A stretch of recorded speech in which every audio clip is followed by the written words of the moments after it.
and welcome to the Change the Game podcast, where we unite organizations and people who are changing the game by doing business differently. The Great Game of Business community believes that this outlandish thought that we can actually make the world better by making business better, and to make business better, you got to make people better. So we're out there looking for those inspirational people and stories of how people are changing the game. I'm Steve Baker, the Vice President of the Great Game of Business, and here with me is the handsome fellow you see above me is the President of the Great Game of Business, Rich Armstrong, also co-author of our new book, Get in the Game, How to Create Rapid Financial Results and Lasting Cultural Change. We're super excited about what's happening today. Rich, how are you? Oh, good. Good morning. Happy Friday. Yeah, for sure. Well, let's kick off the weekend in the right way here. You know, we share this belief that business has this potential to make a positive difference in the world, and that is capitalism at its best. Today, to help us talk about how we're changing the game is Corey Rosen. He's going to be talking about the 4 secrets of survival from employee-owned companies, and I'll introduce Corey to you in just a minute. But first, housekeeping, as usual, for audio quality. We got you muted right now, but we encourage you to participate fully by putting your questions into the Q&A box that you see at the bottom of the Zoom screen. Be sure to select all panelists so we can all see your questions, and Rich and I will try and address each of those throughout the interview. Now, I always start by bringing you some news or a new quote. I'm actually stealing these quotes from Corey Rosen's new book, Dealing with the Economic Crisis, a guide for ESOP companies. Now, the reason I'm admitting that I'm stealing them is because he stole them from the authors of the quotes themselves. So the first one is, catch this, Lao Tzu, some ancient wisdom here. New beginnings are often disguised as painful endings. Namaste. Next, we're just going to jump right into it. This is from a book from 1965. I learned there are troubles of more than one kind. Some come from ahead, others come from behind. But I've bought a big bat. I'm all ready, you see. Now my troubles are going to have trouble with me. And that's from Dr. Seuss's 1965 book, I Had Trouble in Getting to Sala Salou. So I'll tell you what, great way to start with a little bit of ancient wisdom and some wisdom from Dr. Seuss. I think it's becoming a lifestyle for me. So let's introduce our very special guest and good friend, Corey Rosen. Corey founded the National Center for Employee Ownership, but he's more than that. I mean, this guy is regarded as the leading expert in the world on employee ownership. And he's probably going to beat me up because I'm blowing this up, but I am so wowed by, I'm a convert. I came into employee ownership completely by accident 15 years ago, and it's utterly changed my life. So I think a lot of what Rich and the SRC folks have done, but also what Corey has done for the employee ownership community. He's written dozens of books, latest being Beyond Engagement, and then, of course, the one that's coming out just now, Dealing with the Economic Crisis, a guide for ESOP companies. He's all over the media. Every time somebody needs an expert on employee ownership, you'll see Corey there. He also serves on a number of boards of ESOP companies, in addition to not only being the senior staff member of the NCEO, but also heading up a lot of the research that's happening. He got his PhD in political science from Cornell in '73. He's taught politics, and then he went actually to Capitol Hill. Check this out. This is the guy. He's the guru. For 5 years, he helped initiate and draft legislation on ESOPs and employee ownership. And in 1981, that's when he formed the NCEO. In '09, he won the Chemi Cantero Award in Spain for social economy. And we're just thrilled to have you. Corey Rosen, welcome. Thank you. It is really an honor to be here. And I have learned so much over the years from the folks at the Great Game. And Rich and Steve sort of alternate on our board. And I can tell you that every year when we have a conference, virtual or live these days, that these 2 guys are the star speakers, that people are crawling out the doors no matter how big a room we have. It's never big enough. But I've learned immensely from them. And their new book, Get in the Game, is, boy, that is a terrific book. And if you don't have it, why not? You should get it. You got to get that book. Man, I am so Thank you, Corey. showing this podcast to my mom. You should do that. And of course, immensely inspired for most of my adult life now by Jack Stack and the things that SRC has done. It's really the model. And I think what has impressed me the most about the folks at the Great Game and the model that you've created is it's based on this concept of humility, that just because I have this title, just because I have this experience, doesn't mean that I shouldn't be listening to you, because you may have a better idea than I do. Yeah. And Amen. that solves a lot of problems in life if you take that approach. No kidding. So true. Well, so true. thanks for saying all that. I mean, gosh, I couldn't ask for a better endorsement right there. So I've kind of built you up to folks who don't know you as the guy, the guru, and you've been around for a long time. You're the guy. So take us back to the time when you were working in DC, because I just don't know many people that have done that. So take us back to that time. You know, most people, it was the 80s. I'm thinking most people are, That's you know, 70s. Don Johnson. I'm sorry, the 70s. Yeah. 70s, Yeah, that's right, because you started in CEO in 81. So let's go back to the late 70s. People were doing a lot different things than hanging out in DC writing legislation. Probably. So I was a political scientist, and I decided it would be a lot more interesting to play the game than to watch it. Nice. And so I was able to get a fellowship to go work on Capitol Hill. And actually, the first 2 years I was there, I worked for the Senate Small Business Committee and then for a senator from South Dakota.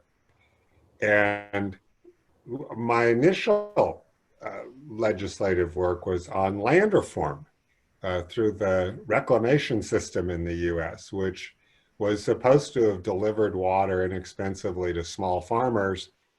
And it didn't work out that way. And California had it delivering tens of millions of dollars per year in water subsidies to farms at 100,000 acres. So we were working on that, and some changes came of that.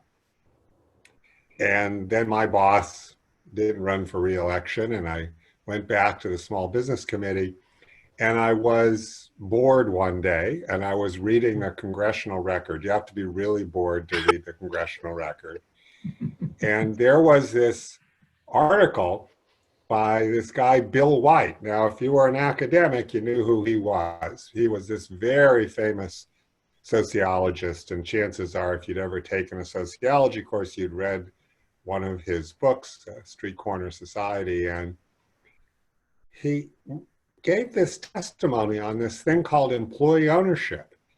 And I thought, wow, that's really interesting. So the employees could actually own the companies that they worked for. That would be great. That would really push all my buttons. It was economically more fair, but it also seemed like it might be more economically productive. And so I started learning about this and found that it was true then, and it's true now, that people who I didn't agree with at all politically on anything else, they thought employee ownership was a good idea, and people I did agree on pretty much everything else, they thought employee ownership was a good idea. So you had people on the most conservative side of the spectrum and the most liberal side of the spectrum doing this. Just the other day, Alexandria Ocasio-Cortez introduced a bill that would link all federal aid for the economic crisis to public companies to a requirement to share ownership broadly. Well, she's about as liberal as they come. In the Senate, Ron Johnson was interviewed by a local reporter saying he used to work for an ESOP company. And that was really great. And he thinks that future federal assistance to any company should be conditioned on their sharing ownership with employees. He's one of the most conservative members of Congress. Recently, Mark Cuban said that, and right. And so did Jim Cramer. So it has all these odd bedfellows. So here was an idea that really is a big bat because it does solve a lot of problems in a way that gets around this conundrum that we've had in economic and social life, that you either are for more redistribution of wealth and you'll put up with less productivity, or you're for more productivity and you'll hope somehow it'll help the people at the bottom. And this says, no, no, that's a false choice. And so Congress provided all these tax benefits. So I got interested in that and ended up writing some legislation, the most important of which was, which is still the case today, that if you sell your business to an ESOP, you can defer taxation on the gain from the sale. So that was the thing I was most proud of getting passed. That's awesome. Yeah, Thank you for doing it. Well, you know, what started the NCO? What was that transition? So I was thinking about what the next challenges were on this. And here was this really great idea, or I thought it was a great idea anyway, at the time. And not only do people not know what it was, but people didn't know if it worked. And if it worked, why did it work? So what were the buttons that you needed to push to make this work? And that kind of came out of my academic background. So I talked to some people about existing organizations about adding those things to their agendas. And they said, oh, we just can't take that on. So I thought, well, I will.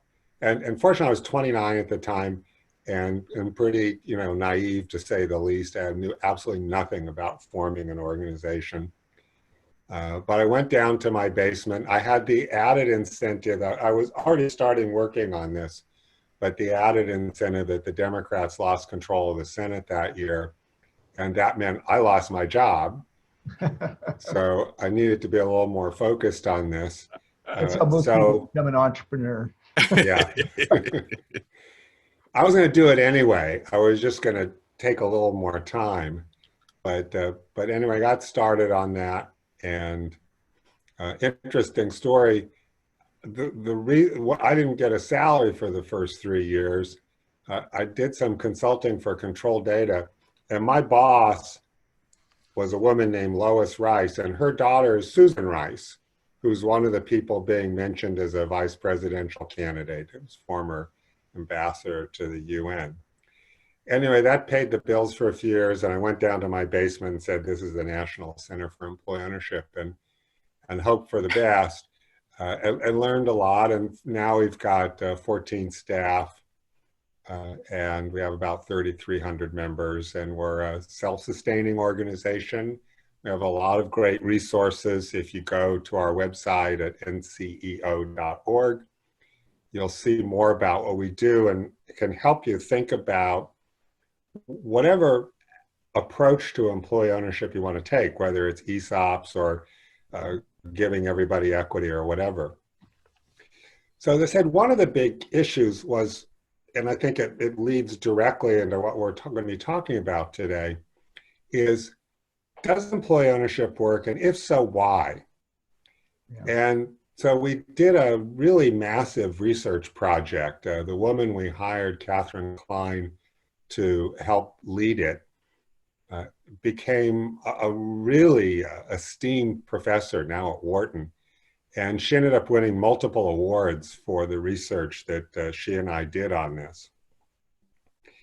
And basically, we looked at companies and we looked at all kinds of variables of, unionization, industry, demographics, size, how long they'd had their ESOP, blah, blah, blah, blah, on and on. Every variable you could think of.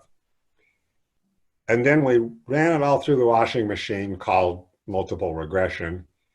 And so you can hold everything constant to find out what it is that actually makes the difference, adjusting for everything else. And what we found was really clear. the companies that did the best in terms of employee attitudes, behaviors, and corporate performance were the companies that did three things. Number one, they communicated regularly with the employees. Number two, the amount of ownership that they provided them was not just a token amount, but was a really meaningful percentage of their pay. And number three, and this was the one that was really important, most important, was that they created a system of high involvement management. So we measured that by a simple matrix that said, how much control do employees have over what kinds of issues? And the farther you were to the bottom right-hand part of that matrix, where you have lots of control over more issues, the better the company performed. So employees didn't want to just have ownership. They wanted to be treated like owners and to have the opportunity to have meaningful, sustained, and structured input into how decisions are made that's informed by the kind of information they need. We didn't call it open book management then, nobody did, I guess. That was informed by that kind of information that could make them more capable of making good decisions. That research has now been confirmed in dozens of studies in the US and even around the world, and has become the conventional wisdom, at least in the ESOP community, albeit not the conventional practice. Pretty much everybody thinks they should do it. But as we'll talk about later, that doesn't mean you are doing it. Right. Yeah, exactly. Meet a lot of those folks, that's for sure. Yeah. Yeah. Go ahead, Steve. Well, when you talk about the high involvement management style, and you mentioned open book management, of course, that's what we're known for. And a lot of people say they share the numbers. That's half of it, right? It's far more than sharing. And you, in your new book, Dealing with the Economic Crisis, available at nceo.org, you talk about an analogy of a doctor. Would you share that with everybody that's listening? So imagine you go to your doctor and you're concerned about something that's bothering you and maybe kind of worrisome. And you go to your doctor and your doctor says, oh, it's okay, I'll take care of it, or we'll do this or that, but not a big deal. And you say, but doc, can you explain to me what's going on here and what I need to do? And he said, well, we'll just take care of it. Well, you wouldn't be very happy with that. On the other hand, you probably wouldn't be very happy if your doctor just said, oh, it's all doom and gloom. What you really want to hear from your doctor is an explanation of what the problem is, and then a plan for how you move forward. Yeah. So that's a good doctor. And unfortunately, that's obvious, right? To even say that, you think, well, why are you even bringing that up? Well, think of what's happening now in companies where you go to your doctor, the management of the company, and the doctor says, oh, don't worry about it. It's going to be okay. I got it. Right. But it's not okay. That something's going on here. You can see what's happening and you're worried about it. So that's not any good. So now the company says, okay, here's what's going on. It's really, we got this challenge and that challenge. Maybe you're doing okay now, but boy, next quarter looks iffy, or you're not doing so well now. And what the doctor, in this case, the CFO or the CEO says, but we're on it. We're gonna do the best we can. Now, you don't have any control in that situation.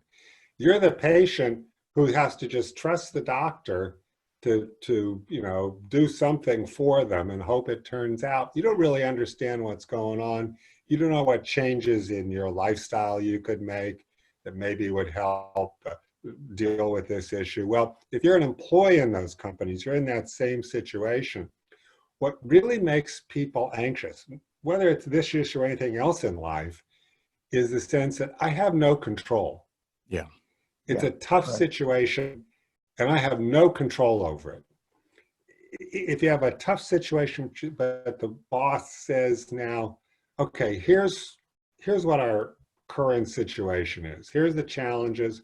Here's the opportunities. Let's get together. Let's think about forming teams and groups and come up with ways that we can respond to this challenge. And all ideas are welcome. Well, that's a really different message. Oh, yeah. So yesterday, for instance, I was in a board meeting of a company in Texas called EEA. It's an engineering company. Mm-hmm. They're really an exemplar of doing everything right. Now, they've had a good first 6 months, really good, actually a record first 6 months.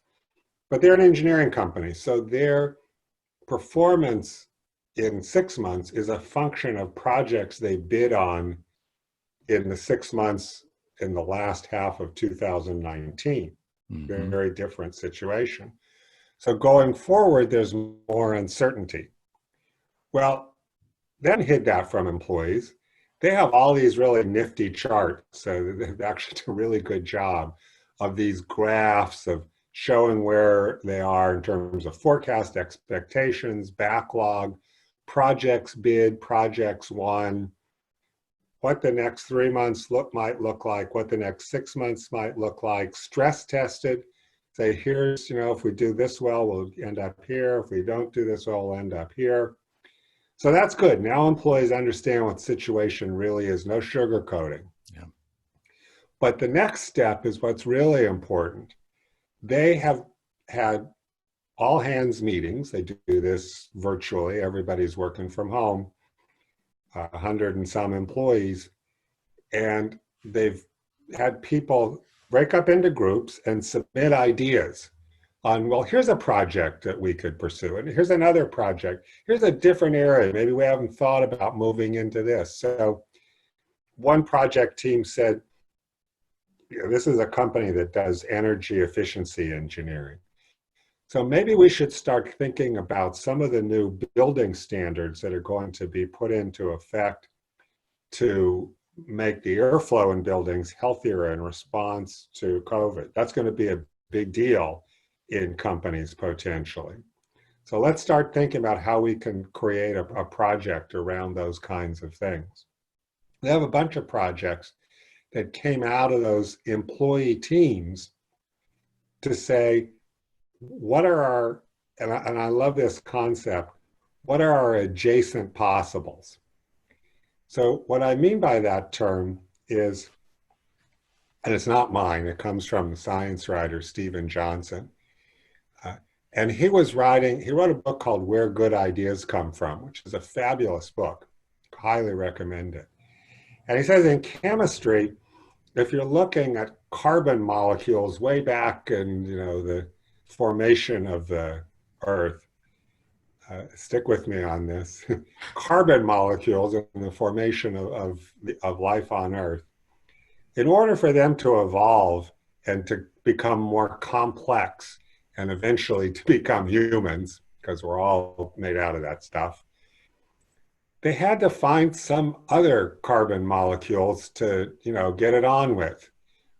And so you create a new thing that comes from the merger of these two.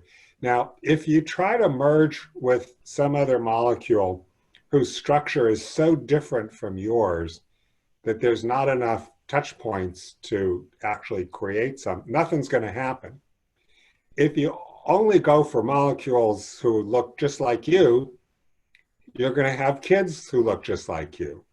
What you really want to do is find that one that's the adjacent possible. It's kind of like you, but not entirely. And that's how new life emerges. Well, that's also how new ideas emerge, where we say, what are we doing now?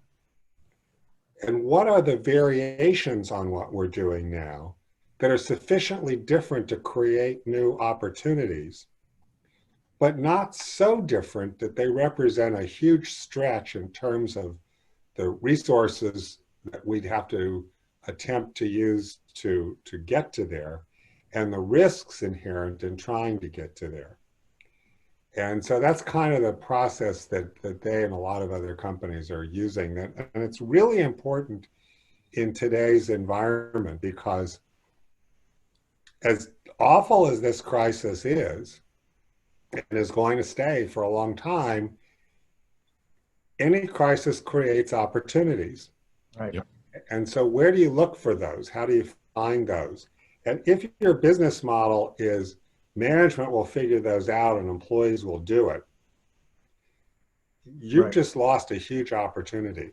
And part of the reason you've lost that opportunity is that management is inured in the things that have worked.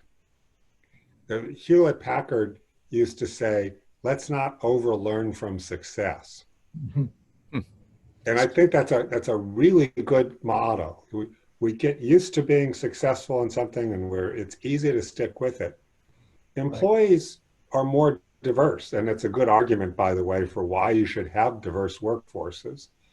And so they're going to look at things a little differently, and you'll have more diversity of opinion. And out of that will come 50 ideas and 48 won't work. Mm-hmm. But the two that will could change your company. Yeah, absolutely, absolutely. And, Corey, speaking of the crisis of kind of starting that kind of conversation, right? The doctor-patient conversation you talked about earlier is happening a lot in a lot of companies. But how do you have that conversation, right? And you talk a little bit of that in your blog and your new book about how employee ownership companies are addressing the crisis. But you specifically mentioned some research that shows that companies that have broad-based employee ownership tend to survive a recession or crises like this better. Can you talk a little bit about that research? Sure. So, one of the things I would often hear, particularly in a group like this, is, well, we're doing a lot of the stuff you're talking about, and we do treat people like owners. In fact, we really want people to take ownership of their job. And you hear this constantly, that people should have a psychological sense of ownership, and that's good enough. And the analogy I use there is I'd like to take these people to lunch. It'll be a really nice lunch. It'll be expensive, and we'll go back in some time warp, and we'll do it when we could actually go to a restaurant. And we'll have this really nice lunch, and it'll be wonderful aromas and wonderful food and a great atmosphere. And you'll have all those things. You'll have a sense of lunch, but you can't eat it because it's mine. And that's what you're doing when you're telling people you get to have a psychological sense of ownership. So what the research shows is that the companies that do all those high involvement things we've talked about and the Great Game so effectively talks about, there may be some improvement there. But when you combine the two, the improvement is dramatically better. In fact, many years ago, we did a study of open book management and employee ownership. And what we found was really interesting. Companies that combined them perform better. Companies that just had open book management perform better. But there were very few companies that kept the open book system for more than 3 years and either didn't discontinue it or become employee owned. So ownership is kind of the glue that holds that system together. So what happens in a recession? Well, employee ownership companies tend to have this belief that we really do put employees first, not just in some psychological sense, but literally they are the owners. And so are we going to lay these people off? Well, we might have to. The reality is we might have to, but boy, that is our very last resort. I can show you something here. Let's see if, I don't know if I can share my screen. Can I share my screen? I believe you can. There it is. Okay, so this is a great example. This company eventually got sold for a ton of money, but they were a terrific employee ownership company. And you probably can't read all these things, and it's not important here. But this company set up a contingency plan that said if we are in one of these stages, so stage one is sales are below budget but better than last year. So we don't have to, we a lot of things we should do. But if we're in stage two where it's below last year, then there's more things that we need to do. Stage three is we're break even or losing, and stage four is when there are losses. So let's look at stage four, which is the one that maybe some companies are in now, where you're losing customers, you're losing the technological lead, maybe core markets are losing market share, harder to get bank loans, suppliers are annoyed with you, and so on. So what do? Well, your first reaction in conventional companies is to lay people off. In employee ownership companies, you want to start thinking about, what about work sharing? Could we do, and a lot of states have work sharing laws where if employees are not working full time, the state allows you to pay unemployment benefits to the people who aren't working full time, but everybody's working. So that's a great opportunity. Maybe we can do salary deferrals. Maybe we can, go to people and say, gee, would some people like to take voluntary unpaid time off? Some people will, for whatever family reasons, for instance, maybe early retirements. And let's go and ask everybody, before we do any of these things, what costs can we cut? What things can we get rid of that we're not doing now so that we don't have to lay people off? So what I really like about what they've done here is they've laid out, this is in the book, but they've laid this out in detail, step by step. Here's what we do to make layoffs the very last resort. Yeah. Now, why does that then mean that the companies who do this survive better? Well, the answer is really simple. When companies lay people off during recessions and then things get better, they've got to go hire people. And they've got to train people, and they've got to bring them into your culture, and that's expensive and it's risky. And you may be trying to hire people at precisely the time when your competitors are trying to hire people too. But if you do everything you conceivably can not to lay people off, then when things pick up, you are in much better shape than your competition. So one of the things we saw coming out of the last deep recession, first of all, we found that ESOP companies defaulted on their loans at a rate of 2 per 1,000 per year for acquisition loans. So these are the loans they took out to buy out the owner, 2 per 1,000 per year. Now, there are a lot of things going on with that. You had seller notes and they were deferring payments or forgiving payments. They were bending over backwards to make it happen, but they didn't default. And if you look at private equity leverage buyouts, they were defaulting about 19%. So these really smart folks, much smarter than the employees, of course, who bought these companies, they were defaulting at a rate, 1,500 times more than, or 150 times more, I should say, than ESOP companies. The other thing that happened is that ESOP companies went on an acquisition binge. So the recession ends, they've managed to get through it in better shape. Their competitors, not so much. Yep. And so now they go out and buy these companies. And it turns out these acquisitions work really well because you go to the acquired company and you say, meet the new owners, and that's pretty cool. Yeah. And there are going to be these opportunities coming out of this recession as well. fact, the company's board I'm on, they're going to be doing a couple small acquisitions because they can do them almost for free. Yeah.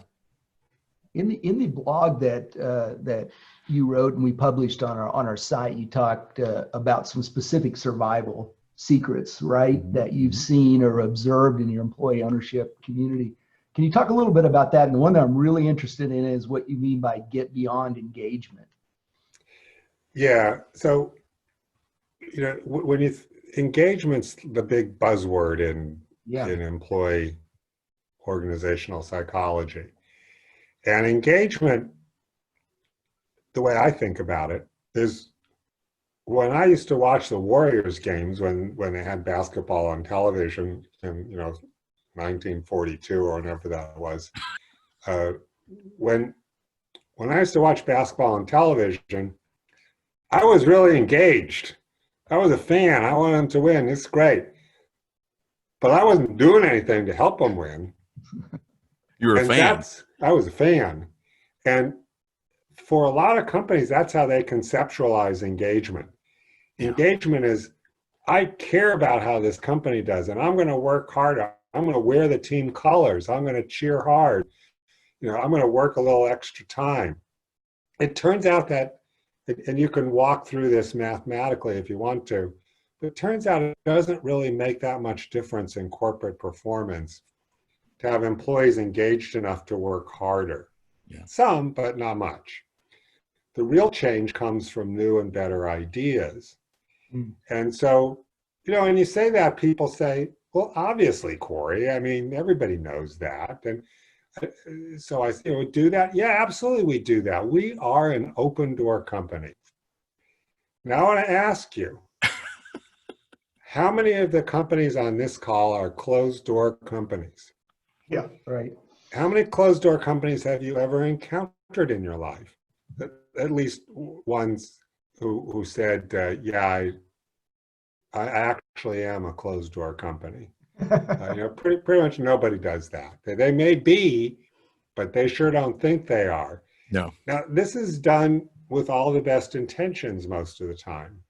And the expectation is that people will walk in your door and share ideas. And that doesn't happen. It's too ambiguous. When do I do it? How do I do it? How do I make my idea sound good? I'm too nervous about it, all and on. So the lesson that comes out of that, and the lesson from this vast amount of research that we've done and others have done, is that the companies who get beyond engagement to actual employee involvement are the companies who structure it, who move from permission to structure. Mm-hmm. So structure is exemplified by all the stuff the great game people do, all the things that are happening at SRC and a lot of employee ownership companies. It's what I was talking about with EEA, where they say, we're not just going to say, anybody got a good engineering idea? If you do, come walk into Todd, the CEO's office, and tell me about it. And since Todd's not in his office, send Todd an email and maybe we can set up a Zoom chat. That ain't going to happen. But if you say, on Monday, we're going to break up into a group of teams, everybody's going to be on a team, and everybody's going to have the assignment to just totally brainstorm new ideas. And then you're going to talk about that, and each team's going to come up with its ideas. And at the end of that session, we're all going to get together and talk about these ideas and help pick out the best ones. And then management's going to decide which ones to pursue. And then we're going to assign teams to pursue those. So, a company like Radian Research in Indiana, there Tim Everidge became a big proponent of this idea of structured teams. So he set up a bunch of self-managed teams in this company. And this is a company that provides metrology. I never knew what that was. But I'm on their board. I'd find out. You should. So yeah. So this is a company that manufactures measurement instruments to see if utility meters are actually measuring what they're measuring accurately when they charge you. Super sexy, by the way. Yeah. So they do this, and it's pretty good business, stable business, but kind of flat. And Tim got, religion about teams, and now they have all these self-managing teams where instead of a salesperson going and saying, here's what we got, salesperson, engineer go. And they say, what do you need? What are your problems here? And then they go back to their self-managing team, which is finance, production, R&D, the employees on the floor who'll be involved in it. And so there's representatives from every touch point in that process. And they say, well, the customer said we need X. Can we do X? And then they'll, those teams will do an analysis of whether those projects are worth doing. That's a much better way to develop business than what is the conventional way of approaching that. Two things. Yeah. Sorry, two things that I just am taken aback here by is one is that you're actually asking the customer to become engaged in the process as well. And you're coming from their pain point rather than foisting products and services onto people because you came up with them. I love that. So they can have a little bit of ownership in it as well. That's fascinating. And then the self-directed groups having kind of a cross-categorical group working on it. It just seems like it's the right way to do things. Right. Yeah. Yeah, I was just going to add, Corey, is that what I hear you saying, and I just want to make clear because I think it's such an important point, is that a lot of times when people talk about engagement or involving employees in the business, they treat it as an event or a session or a training or something like that. And they say, okay, we've done it. Now everybody's probably more engaged, but they don't set up the systems and the processes. And I think, an example of that obviously is in the Great Game of Business that we talk about the huddle system. That is part of what we would call, structures or a system absolutely. that allows your employees to plug in at certain times to provide ideas. And if you don't have that, it seems to go away. Yeah. What the Great Game and SRC has done is brilliant. And it also seems really strikingly, obviously simple. Yeah. But it's often for simple people. Right. But the reality is the obvious and simple is the thing that often is the most overlooked. And especially the companies get bigger and they get more elaborate with systems and structures and bureaucracies. The really simple concept that lies behind this kind of high involvement strategy is if you want this to work, the idea is to get everyday employees together on a structured, regular basis to talk about the business with specific information about metrics and goals and that sort of thing, to come up with ideas on how to improve it. I mean, that's not a complicated, it's another one of those things you say and it seems, well, of course you want to do that. But very few companies do it because for a lot of reasons. One is it seems like it takes a lot of time. It does take a lot of time. And people could be working. And so they're wasting their time on all these stupid meetings. Yeah. That we do over and over and over again. Right. But and so you can see that time, it's measurable. What's harder to measure then is what comes out of those meetings and what impact does that have on the company. You have to be willing to take that leap, have a lot of ideas that don't go anywhere. Right. And I remember telling employees when we would hire them, I would rather you have 10 ideas, 2 of which work and 8 of which fail, than 1 idea that works. Yeah. Because the 8 ideas that fail, we can dismiss fairly quickly. The ideas that work could be transformative. So, in school, 2 out of 10 is failing, but in business, 2 out of 10 is pretty good. Yeah.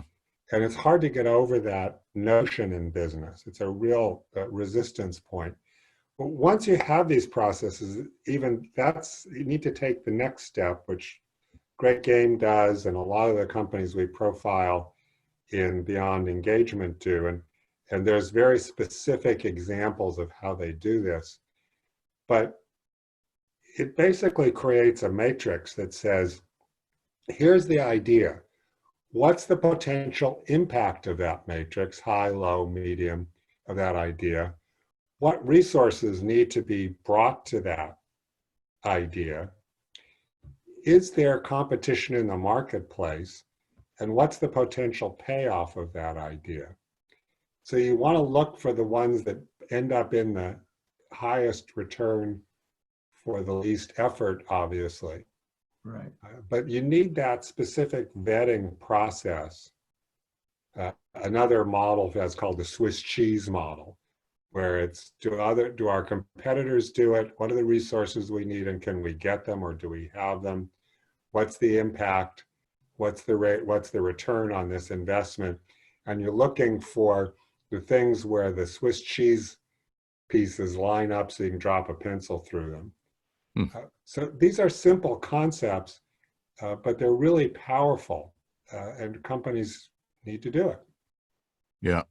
What's nice about what you're talking about here is different structures, different systems, but they all do one thing that a lot of business people overlook, and that is involve a lot of folks in it. Because, like you said, 2 out of 10 in school is failing.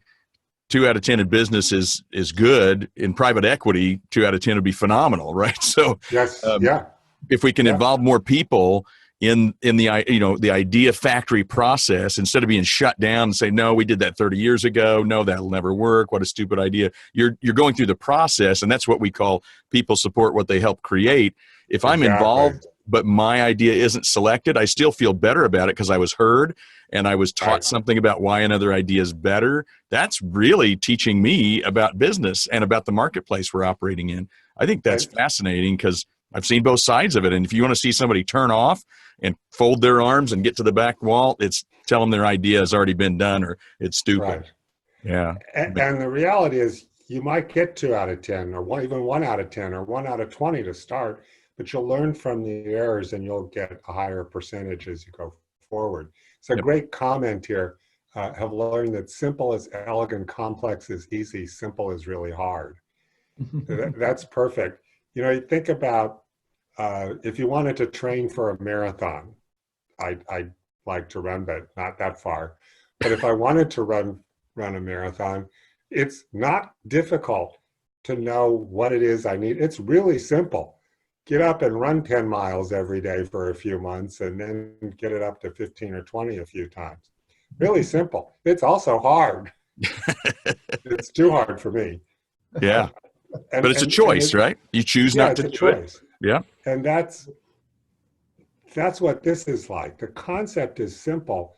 It is constant work to make this happen. And it goes back to that notion of humility. It's constantly stepping back as boss and saying, I might be wrong. My big epiphany running the center was about 8 or 9 years into it. We were not keeping staff very long, partly because we barely paid them, but they weren't really totally engaged. And that was obviously pretty disappointing since that's what we were talking about. And what I realized was that when we had meetings to talk about things, I wasn't trying to develop consensus. I was managing consent. I was saying, here's how I see the problem. Well, you know, once I'd done that, people knew where I was going, and they just figured, well, I might as well go along with it. Yeah. Mm-hmm. Yep. I learned that from a project where I just finally said, all right, do whatever you want. And they were right and I was wrong. And it was a big deal, it turned out. It was a big issue. And I thought, okay, let's try that again. So instead of saying, here's what I think, or here's how I see the problem, I just say, we need to talk about this. Anybody? So let's open it up. Let's see what people think. And unless I felt that I was absolutely 100% sure that this was dangerous for us to do, then let's do it anyway. Because I might be wrong. Yeah. And once we made that change, we're at a point now where voluntary turnover is like a once every several year event. Nice. Well, it goes back to what you were talking about at the beginning of the show, which is humility. You had to actually be a leader that was humble enough to say, well, maybe they're right. Maybe we should try Right. something different. That's Right. good. Had to Well, be this is humbled to learn it. it can be humbling. Yeah. I'm going to shift gears just a little bit here to get some of the questions that we're getting in. The first one is anonymous, but it is a kind of a compliment. Thanks for all the work that you do. We hear so much in the news about how capitalism has failed, yet evidence would indicate that capitalism has had a massively positive impact on standards of living. But the gains are not as equitably distributed as they should be. In my mind, the system isn't broken. We just need more capitalists. In other words, employee owners. Nice talk there. From Yeah. Mike, we've got a couple of questions rolled up into one here. I'll try to break it up. So what percentage of shared governance, private or public sectors, correlates to shared decision making? So shared governance, if you think of an employee-owned company and having, say, employees on the board of directors and so on, that's not very common. And where employees do vote for the board in ESOP companies, and I've had this experience, they just vote for whoever the board nominates, Okay. almost invariably. Employees don't generally have a lot of interest in running the company at that strategic level. Mm-hmm. They have a lot of interest where their expertise aligns with their authority. So if you look at a company like W.L. Gore, which is an employee-owned company, Gore-Tex and so on, huge company, and their mantra is that authority equals expertise. So if I have an idea, I don't go to a manager because there are no managers. There's no hierarchy. There's no job structure there. There are no titles. If I have an idea, I can do it if I can convince enough teammates to join a team to pursue that idea. And if I can, then I can draw down a budget. Mm-hmm. So I have to be convincing. I have to show that my idea will work enough to meet that threshold. And that's what employees ultimately are interested in, is that kind of authority, not so much running the company.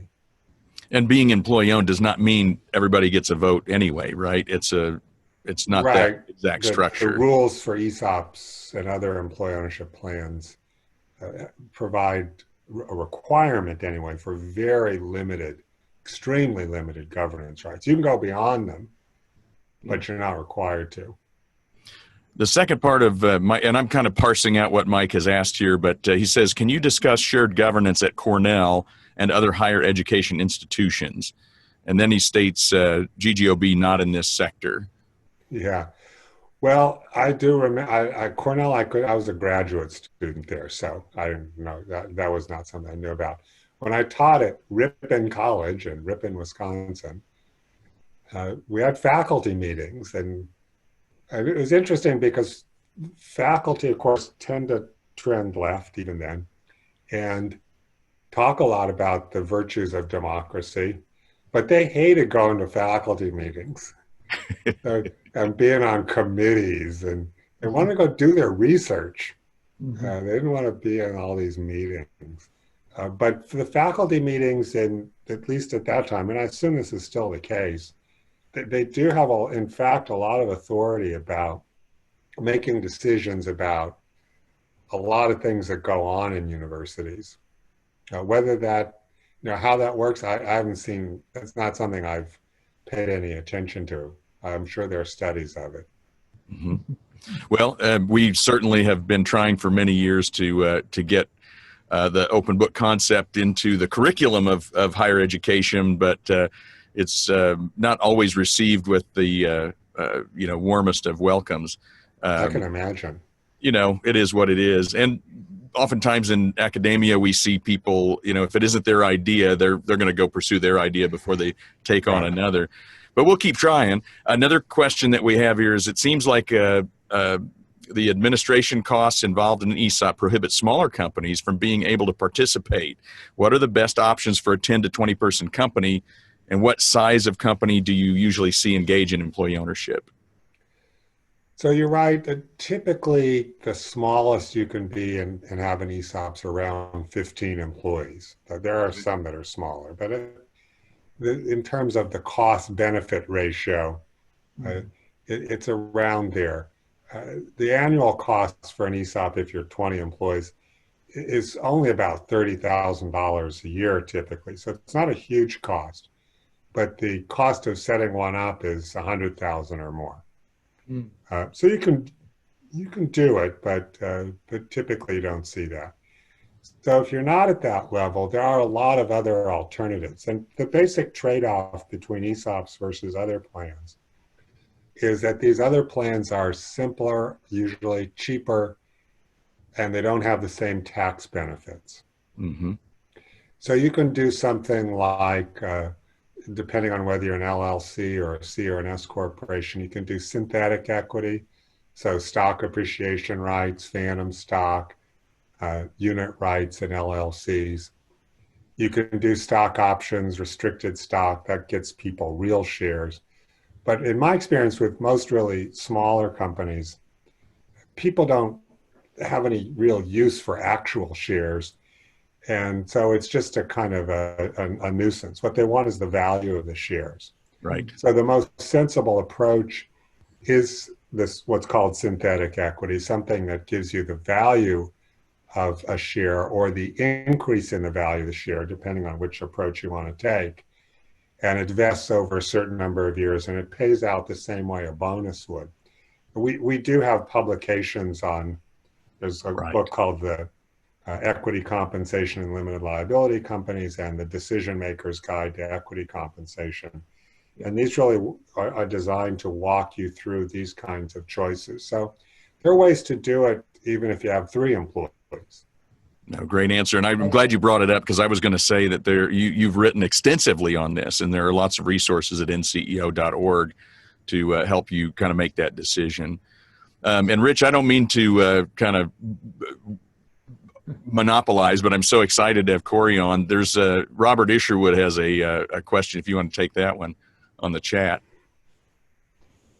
Yeah. And it's speaking on the resources, Corey, is that Robert is wanting to know if you could point him towards some more research or case studies or examples on how employee ownership companies have kind of handled the crisis and the challenges, which is one in Steve's hands right now. It is indeed in the book.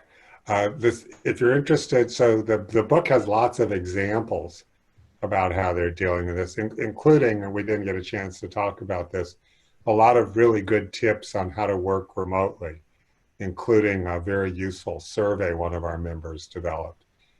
But if you want to get into the actual data, the academic data, if you go to our website where it says data, you'll see some studies on employee ownership and the impact of employee ownership on performance. And there's another huge research project we did that's at ownershipeconomy.org, and it's a tremendous research endeavor by our research director Nancy Wiefek, who looked at the impact of employee ownership, particularly on millennials. And one of the, particularly at this moment, one of the most important things there was that it turns out that ESOP companies, that minority employees in ESOP companies do tremendously better on multiple dimensions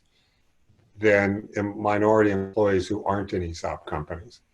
And that a lot of that has to do with the rules of how ESOP work, but also the culture in these companies. Mm-hmm. So I think that we're grasping for ways to deal with these issues right now. And boy, this is a good one. This one works. Hey, Steve, I know we're coming up toward the end, but there is one question I want to ask Corey, because I think it'd be interesting to all of our community, is that we always ask Corey about how our guests are changing the game. How are they doing business differently? How are they providing more opportunities for people to be inclusive into the company, and both on the wealth side, but just the involvement side that we've been talking about. But what's interesting is that employee ownership's been around now, since the 70s, right? Right. And why hasn't it taken off, and why isn't it bigger than it is? There are a few key reasons. One is that the linkers to employee ownership, the accountants, the financial advisors, tend either not to know about it or know enough about it to know that it's not in their interest to recommend it because they can get bigger fees recommending something else. But it's mostly because they just don't even understand how it works. There's a lot of misperceptions in the business community about what this is. Yeah. Perception that it must be more impractical than it is. So that's the biggest barrier. We certainly have enough tax benefits, but I think the biggest barrier for closely held companies is knowledge. The biggest barrier for public companies and spin-offs of public companies and so on is the prevailing view, frankly, amongst compensation consultants is equity should go to those people who matter. And the people who matter are the people who pay the compensation consultants to tell them that they matter most, namely the executives. Yeah. And so you have, if there's a great article by Robert Reich. My dad used to work for Sears way back in the 30s when he was first getting started in life. And Sears had an employee ownership plan. If the employees had the same percentage, 25%, of Amazon as they had of Sears, they would be worth $350,000 each. Instead, Jeff Bezos is worth whatever, $100 billion. So you can divide the pie, in one slice, or you can divide it in a lot of really nice slices. And it may be economically rational for companies to do this, to divide it more equally. Yeah. But it's not economically rational for the people who are leading it, who'd rather have one slice of a smaller pie than a smaller slice of a bigger pie. Mm-hmm. So it really Well, comes that's where back to beliefs. Yeah, goes right back to that closing the gap between the have and have-nots. It's a Right. choice. Right. It's fairly simple. You've helped to make it simple. It's just not easy. Right. So look, Corey, if you'd indulge us an extra couple of minutes, there are still a number of folks on the call, and Sure. there are a couple of questions I know they're very Happy important. to. So has employee ownership done much to benefit minority communities? What's it done around diversity? I mean, that's what's dividing the country right now, right? Right. So what we found and I don't remember the exact numbers, but what we found in this study was that minority employees who worked for ESOP companies had about a 92% higher total assets. Now, that's pretty small because we're looking at millennials, but that's where you really, what you have when you're in your 20s and 30s has a really definitive impact on what you'll have when you're 60. Yep. What you have in assets now will take you 30 years to develop if you don't start until you're in your 30s, right? Because the compounding effect. Mm-hmm. They also are paid higher. They have greater access to things like maternity care and paid leave and all those important things, especially for people who are more at risk. So in every dimension, and that greater job security, much greater job security. Then there was also a study at Rutgers where they looked at a bunch of case studies of companies. And the interesting thing that came out of the Rutgers study was minority employees, and they were specifically looking at that. Minority employees consistently said, and this really speaks to the great game idea, is we learned about finances in our company because the company was an open book company. When I learned about finances in the company, I felt much more capable of and interested in managing my own finances. Wow.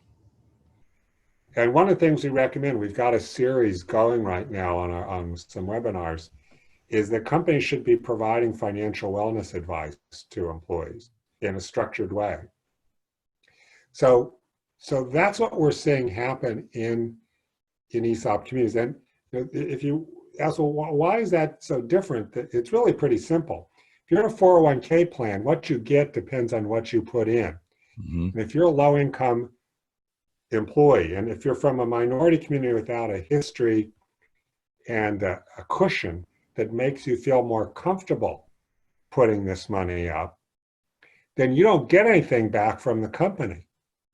That's not the case in an ESOP. If you're there, you get a percentage of your pay, period. Yep.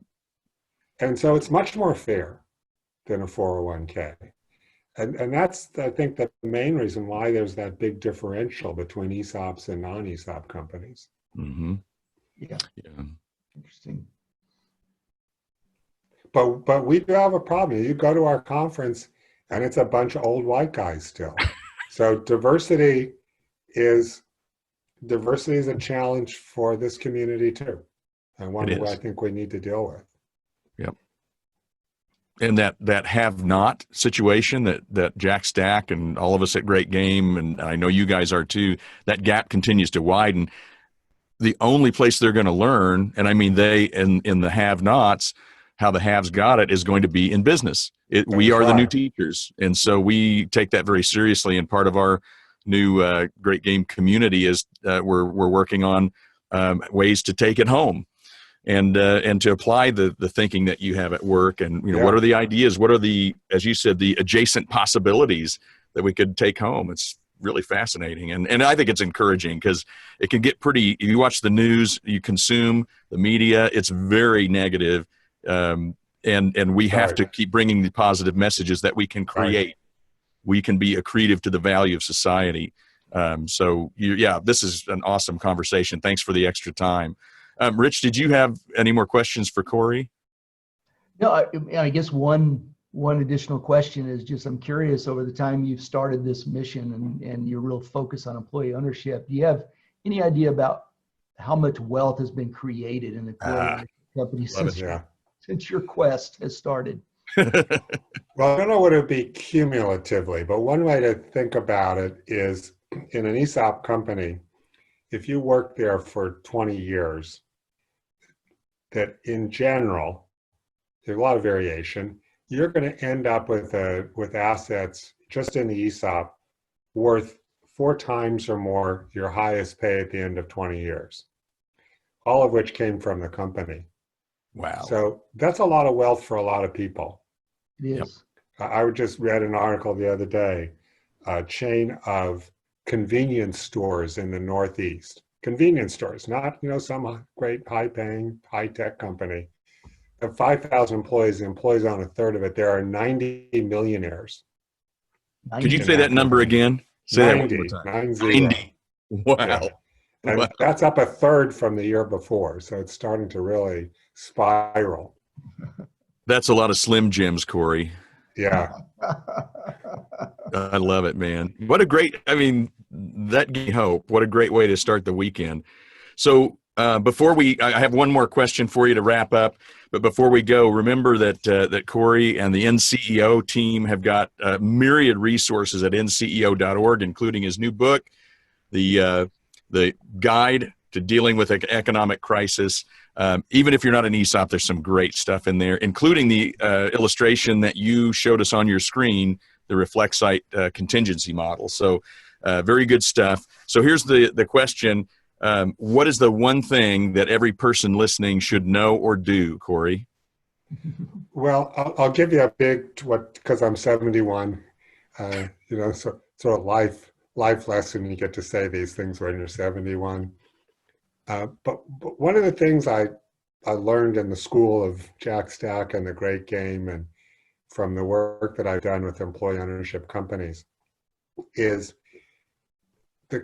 the leaders of these companies and the people involved in this kind of work who are making an effort to make other people's lives better, that the degree of satisfaction they have with their lives is so palpable, so meaningful.